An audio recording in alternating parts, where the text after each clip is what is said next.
I came home on a Thursday because of a storm. If the weather had held one more day, my wife would be dead, and my son knew exactly how long she had left. My name is Leonard Kowalski. I'm 57 years old. I manage a building supply warehouse outside of Millhaven, Ohio. Before that, I welded for 20 years. My hands still look like it. I'm not a lawyer, not a detective, not someone with connections or a plan. I'm just a man who got lucky with the weather and then spent the next 2 weeks making sure that luck counted for something. Every year in October, me and my buddy Arnold Briggs drive up to Lake Kiever for 3 days. We've done it since 2003. Arnold owns an auto repair shop about 2 miles from my house. I've known him longer than I've known most of my family. We don't talk much up there. We fish. We drink bad coffee. We watch the water. That's the whole trip. That's why it works. This year, a storm system came through Wednesday night. By 6 in the morning Thursday, we'd both checked the radar and agreed it wasn't worth the drive. Arnold called it first. I said, fine, see you next week. Packed my gear back in the truck bed and figured I'd surprise Gloria by coming home early. I tried calling her to let her know. She didn't pick up. She'd been sleeping in lately, said she'd been tired. Her joints had been bothering her, said she wasn't sleeping as well. We'd chalked it up to age. I stopped at the diner on Route 9 and ate breakfast. Took my time. Got home around 11. Stuart's car was in my driveway. Stuart is our son. He's 27. He and his wife Nadine have an apartment about 15 minutes from our house. Stuart doesn't drop by without calling. He barely shows up when we specifically invite him. Holidays are a negotiation. So seeing his gray Accord in my driveway on a Thursday morning, no warning, no text, that was the first knot in my stomach. I sat in the truck for maybe 30 seconds, just looked at that car, the cracked side mirror he'd been meaning to fix for 2 years. Then I grabbed my jacket and went inside. Stuart was standing in the kitchen, leaning against the counter next to the coffee maker. Nadine was at the table with her hands wrapped around a mug she wasn't drinking from. The kitchen smelled like the candle Gloria keeps on the windowsill. Morning light came through the curtains above the sink. Everything looked normal. Everything felt wrong. Here's the thing I keep coming back to.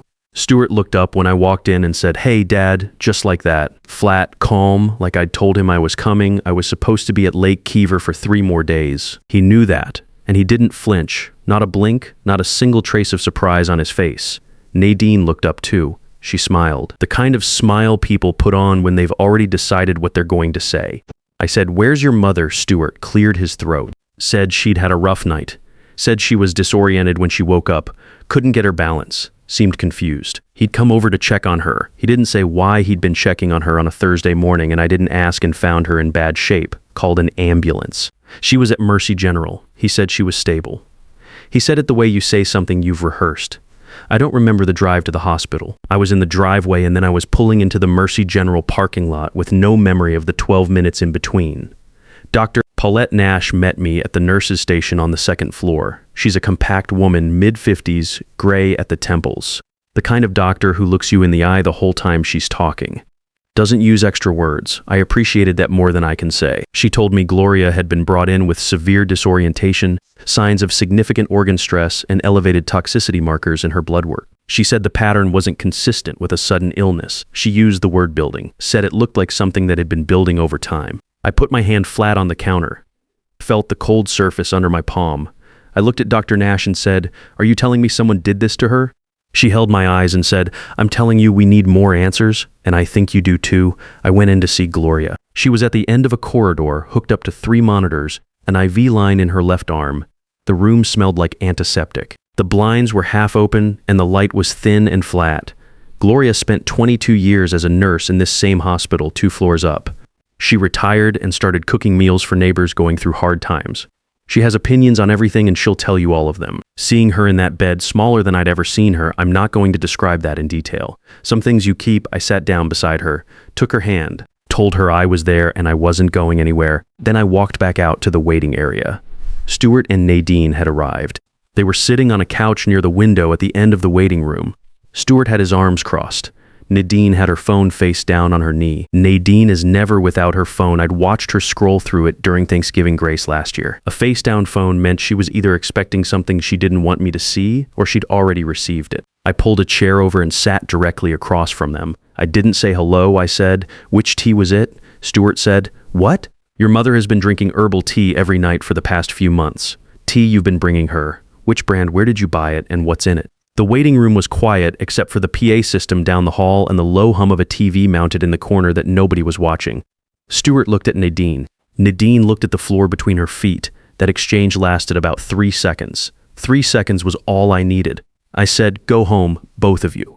Stuart started to say something. I said his name the way my own father used to say mine when I was about to do something I couldn't walk back from. One word. Stuart closed his mouth. He stood up, and Nadine stood up with him, and they walked out through the double doors at the end of the corridor without another word. I watched until the doors swung shut behind them. Then I sat back down in that plastic chair, pulled out my phone, and opened our bank account. I want to be honest with you, I'm not comfortable with online banking. Never have been. I use it because I have to, not because I trust it. But I know how to read a column of numbers and ask whether they make sense. What I found over the next hour, sitting in that waiting room with bad hospital coffee going cold on the table beside me, was a pattern of withdrawals going back 5 months. Small amounts, $200 here, $175 there, $310 one week, $240 the next, $195 after that. The kind of numbers that don't announce themselves. They just sit there in the statement looking unremarkable, looking like gas money or a grocery run or any of the 100 small things that drain an account in the ordinary course of life. When I added them up, they came to just over $11,000 from a joint household account that Stuart had limited access to, emergency access. We'd called it when we set it up years ago, the kind of thing you do when your kid goes to college and you want him to be able to reach you financially if something goes wrong. He had used it like a slow drain, pulling just enough at irregular intervals to stay invisible. Someone had thought carefully about the amounts. Someone had done the math on what would and wouldn't trigger an alert. I sat with that for a while. Then I called Arnold. He picked up on the first ring. I told him everything, the hospital, what Dr. Nash had said, the word building, the look on Stuart's face when I walked through the door, the tea, the 3-second look he'd given Nadine, the $11,000. Arnold listened without interrupting. That's one of the things I've always valued about him. He doesn't fill silence just to fill it. When I finished, he was quiet for a moment. Then he said, "Leonard, gradual means deliberate. You understand that?" I said I did. He said, "Someone sat down and thought about how to do this without getting caught.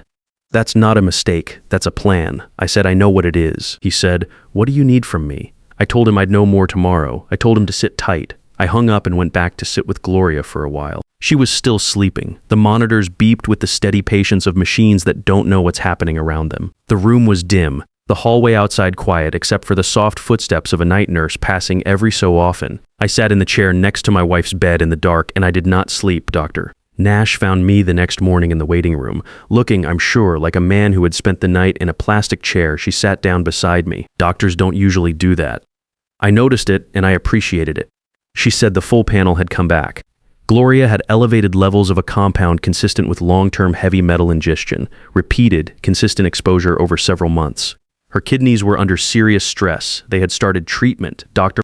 Nash looked at me steadily and said they had caught it, that Gloria had a strong chance of full recovery. Then she said that if Gloria had gone another 72 hours without treatment, her kidneys would not have survived. 72 hours.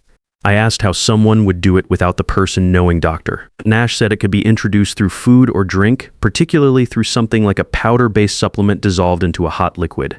Something that dissolves completely and leaves no taste, no smell, no reason to suspect anything at all. Hot liquid. Every evening. The tea Stuart had been bringing over for months, ever since Gloria mentioned her joints were bothering her.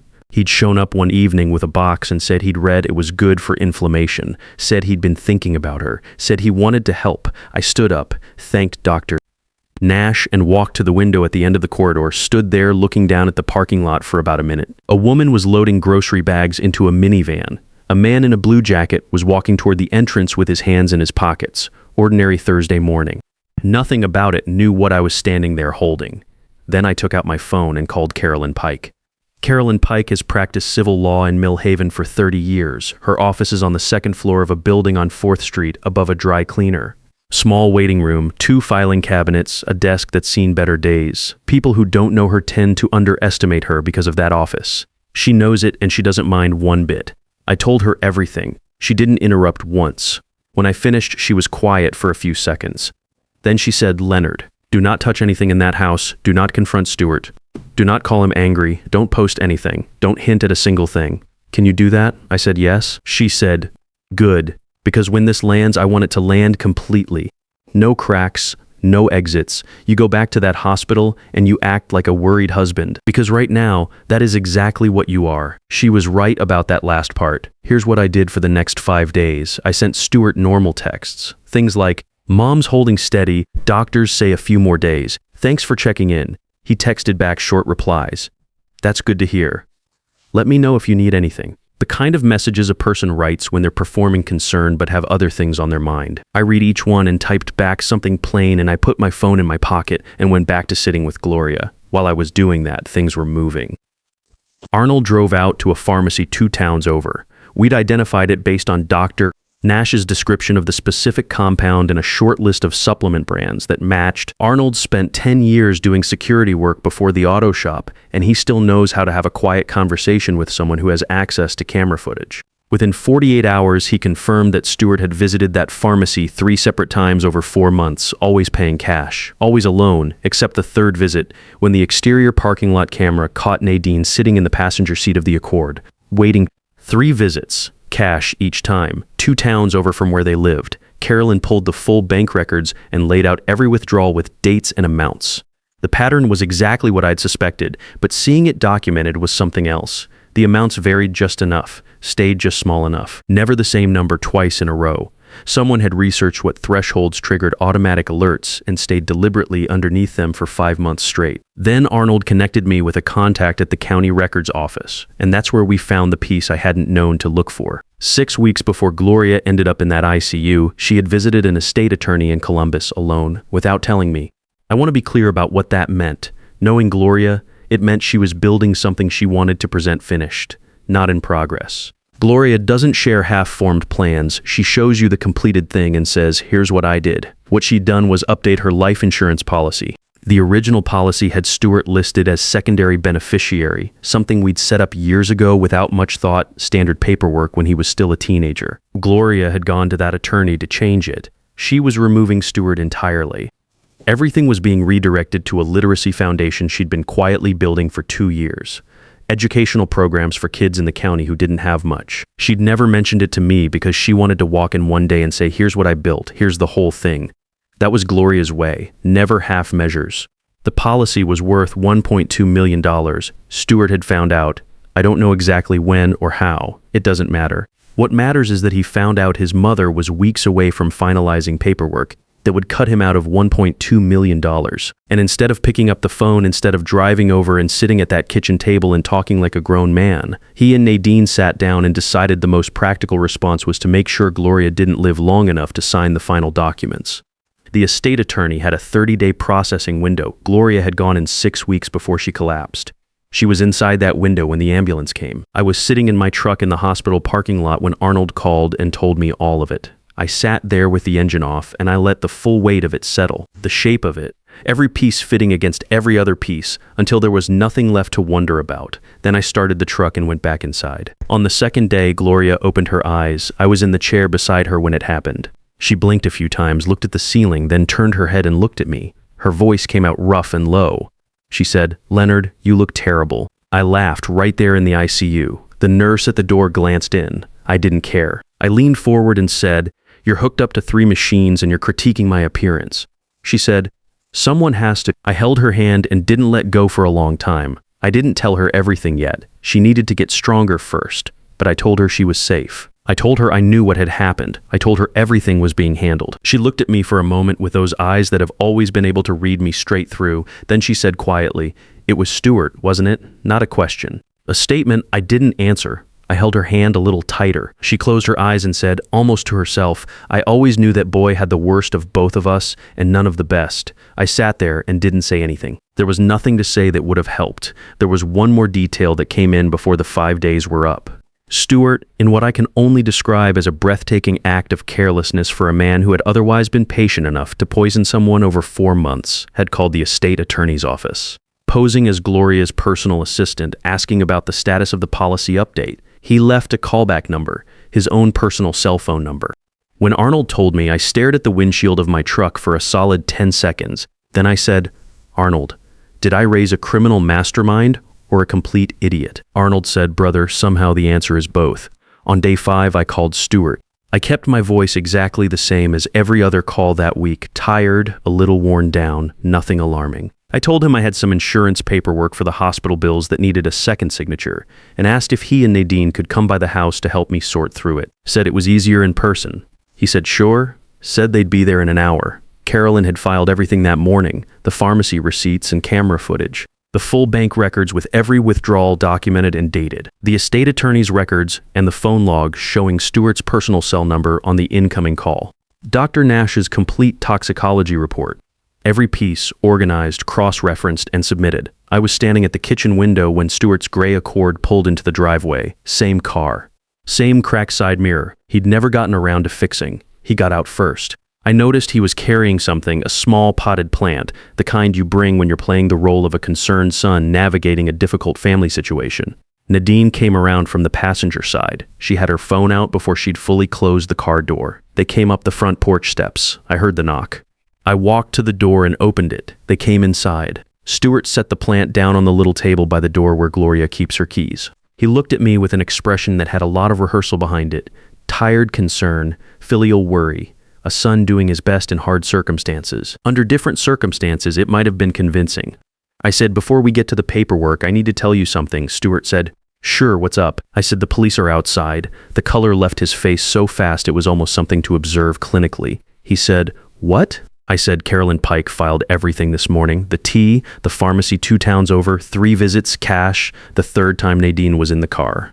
The $11,000 pulled from the household account over 5 months in amounts just small enough to avoid alerts. The call you made to the estate attorney's office from your own cell phone, Dr. Nash's full toxicology report. All of it. Nadine made a sound I won't try to describe. Stuart opened his mouth. I held up one hand. I said, "There's not a sentence in the English language that covers what you did. Don't try." He looked at me for a moment. I looked back. 27 years I'd known that face. I'd been in the delivery room when it came into the world. I'd sat up with it through fevers and bad dreams and the particular misery of being 13 years old. I'd worked night shifts for 3 years so the person behind that face could go to a college he walked away from in his 2nd year without ever calling to tell me why. I didn't say any of that. There was no point. Stuart walked out the front door and 2 officers stepped forward from where they'd been waiting at the edge of the porch. He was still holding the strap of the small bag he'd brought in with him. Nadine followed and went quiet in the way of someone who is already calculating what comes next and whether cooperation changes the math. I didn't watch. I turned back into the house, walked down the hall to the kitchen, and sat down at the table. The candle on the windowsill above the sink had burned down to almost nothing. The morning light came through the curtains the way it always does. The house was very quiet. I stayed there for a while. The trial lasted 11 days. Stuart's attorney worked hard on intent and causation. Carolyn worked harder on the 5-month pattern of withdrawals that never repeated the same amount twice and never crossed the alert threshold, which she argued successfully demonstrated not just intent, but careful premeditation. The jury came back in 4 hours. Stuart and Nadine were convicted on charges of attempted murder, conspiracy, and financial fraud. The sentences were significant. I'm not going to put numbers to it. Any number I say will feel like it falls short, and I'm done trying to make inadequate things sound like enough. Gloria came home on a Saturday in October. Arnold drove us back from Mercy General. The day was clear and cold, the kind of Ohio fall morning where the light hits everything at a low angle and the whole county looks like it's been freshly painted. She walked in through the front door and stood in the hallway, looked at the walls, the staircase, the kitchen at the end of the hall. Just looked the way you look at something you came close to, never seeing again. I stood back and let her do it. Then she turned to me and said, "The wallpaper by the stairs is peeling. Has that always been like that?" I said, "Probably." She said, "We're fixing it." I said, "Yes, ma'am." That evening she made soup, chicken and vegetables from scratch, the way she's made it since before I knew her. Arnold came by and had a bowl. Carolyn sent over a bottle of wine with a note that said she'd been saving it for a good outcome. Dr. Nash, who Gloria had apparently charmed completely during her recovery, sent flowers. We sat at the kitchen table in Millhaven, Ohio, and we ate. The radiator clicked in the corner the way it does every fall when the temperature drops. The kitchen smelled like broth and the candle on the windowsill. I've thought about Stuart a lot since then. I don't have a clean answer, and I've stopped looking for one. He's my son. I coached his Little League team for 2 seasons, even though I don't know much about baseball. I have a photo in the top drawer of my nightstand, Stuart at 8 years old, sitting on my shoulders out at Lake Keever, holding a fishing rod with both hands, squinting into the sun, grinning like he'd invented the whole concept of Saturday morning. I know exactly where that photo is. I haven't moved it. I can't explain what he became when I wasn't watching. I've stopped trying. What I know is this. I came home on a Thursday because a storm system came through and the forecast looked bad, and Arnold and I agreed it wasn't worth the drive. That's the whole reason. If the weather had held, I'd have been at Lake Keever for 3 more days. Dr. Nash told me that if Gloria had gone another 72 hours, her kidneys wouldn't have made it. A weather forecast saved my wife's life. I can't control who my son decided to be in the dark. I only get to control what I do when the lights come on. I came home. I stayed calm. I let the law do what it's built to do. And Gloria is in the next room right now telling me the wallpaper she picked out isn't the right shade of white and that I need to call the supplier back first thing Monday. I'm going to call the supplier. That's enough for me. People always think the dangerous ones are the strangers. They never think to check the person who knows which mug you drink from every morning. The scariest betrayal isn't the kind that screams at you. It's the kind that shows up with a smile, sets a plant by the door, and has been counting your days for months.